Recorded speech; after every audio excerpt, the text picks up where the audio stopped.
Ambassador in Lebanon, Mr. Andreas Kindel. Thank you for this interview and welcome with us on الحدث news station. Thank you. Pleasure for me.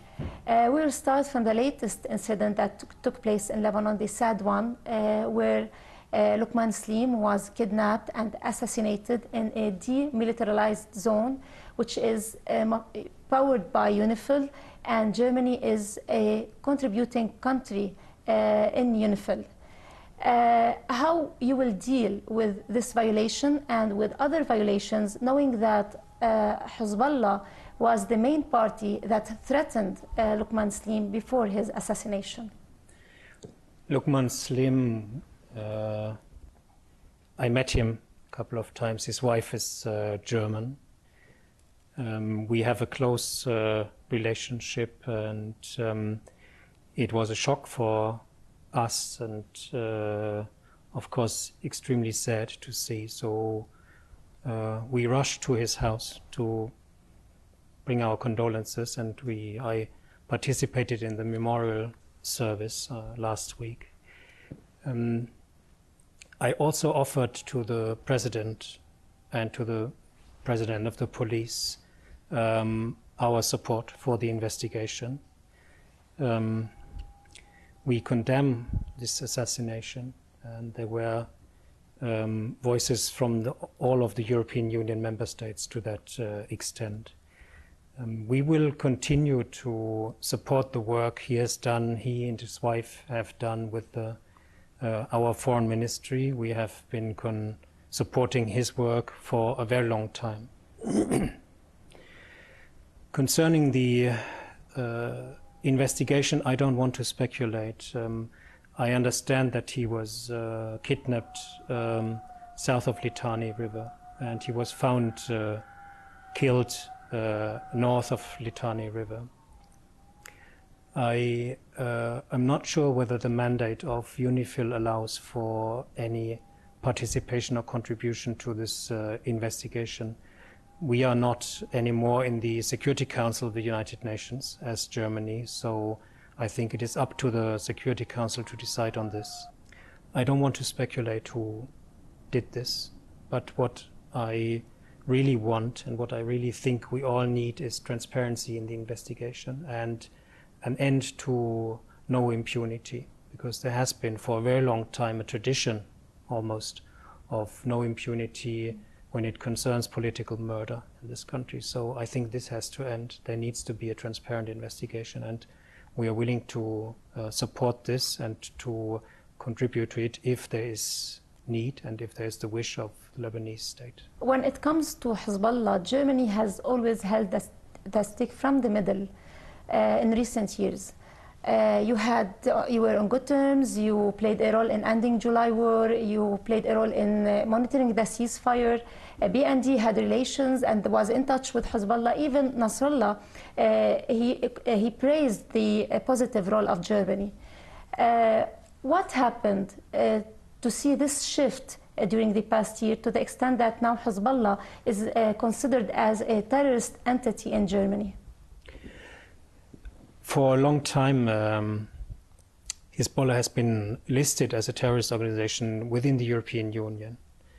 And we, as one member state of the European Union, have, unlike other member states, not the legal preconditions to list an institution or an organization as a terrorist organization in our country.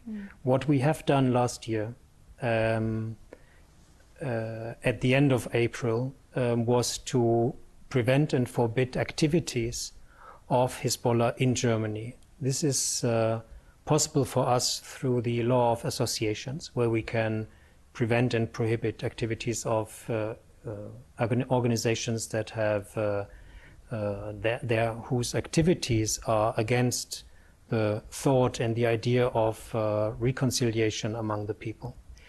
We have not the legal means to list Hezbollah as an organization, as a terrorist organization, and we have not the legal means in Germany to forbid an organization which has its grounds outside of Germany. So we have gone as far as possible in terms of preventing and forbidding activities, but we cannot forbid this institution and we cannot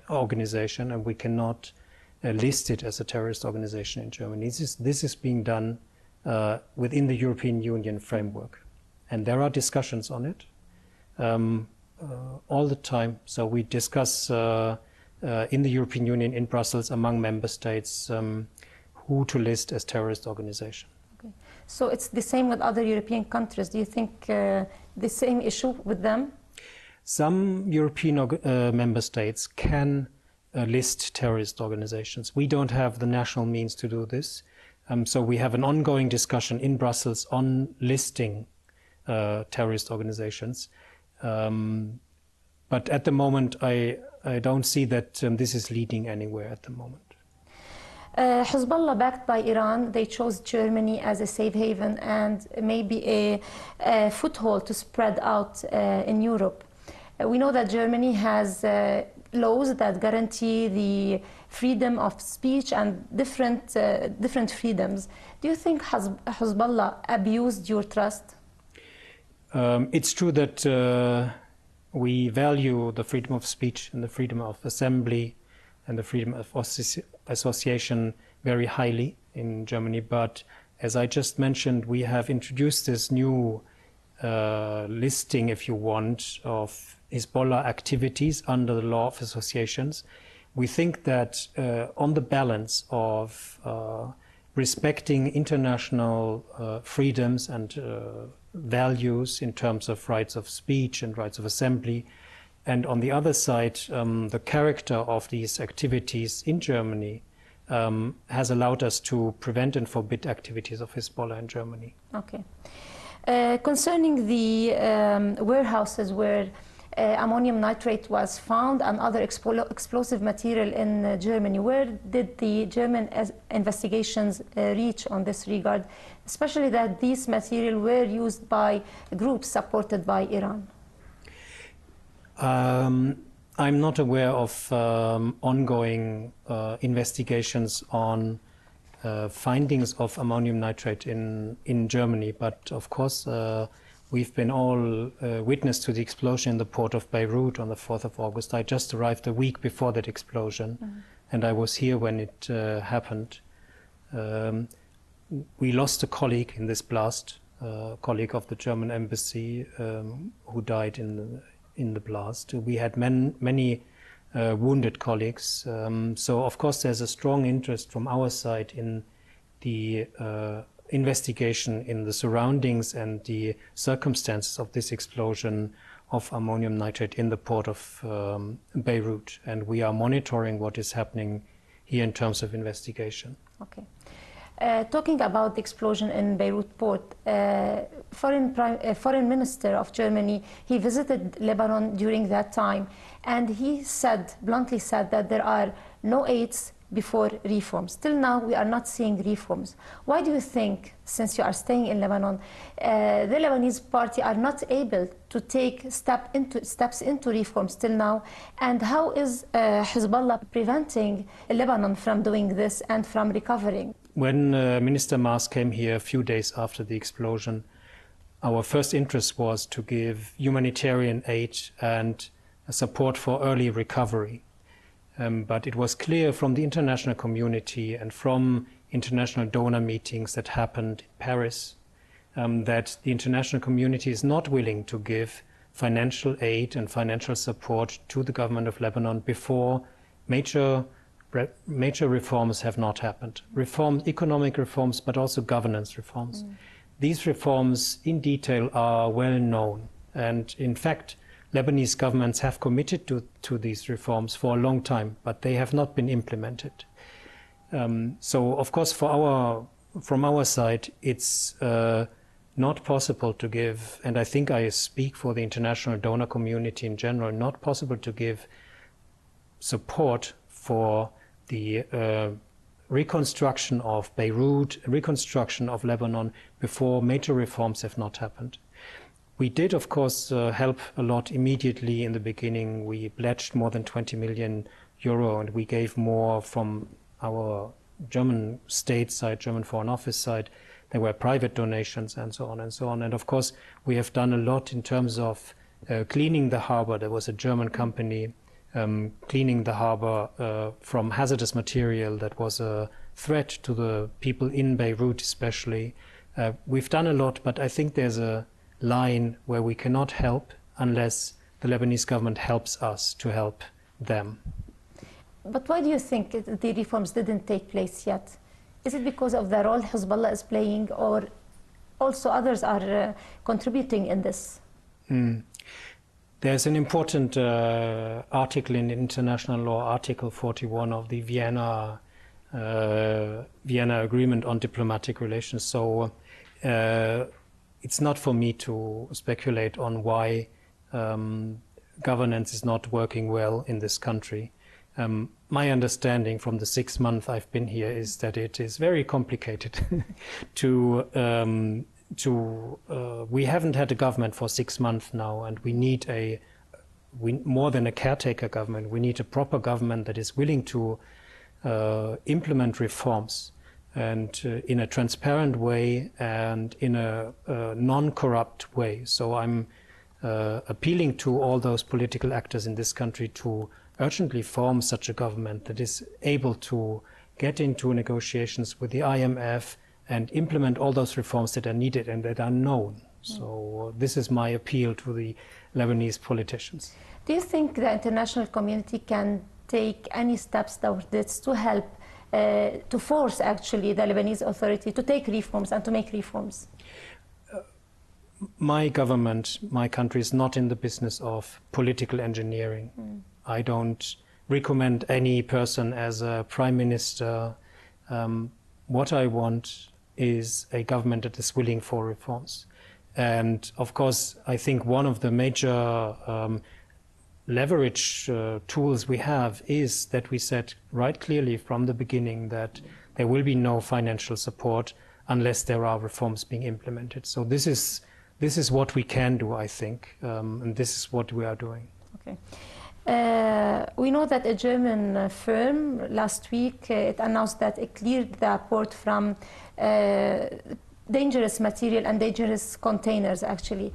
Did you have the chance to talk to this firm? What did they tell you? What did they find inside the port? And what are these materials? To whom do they belong? I'm in close contact with this company because my interest is, of course, that this threat to the people in Beirut is disappearing and can vanish.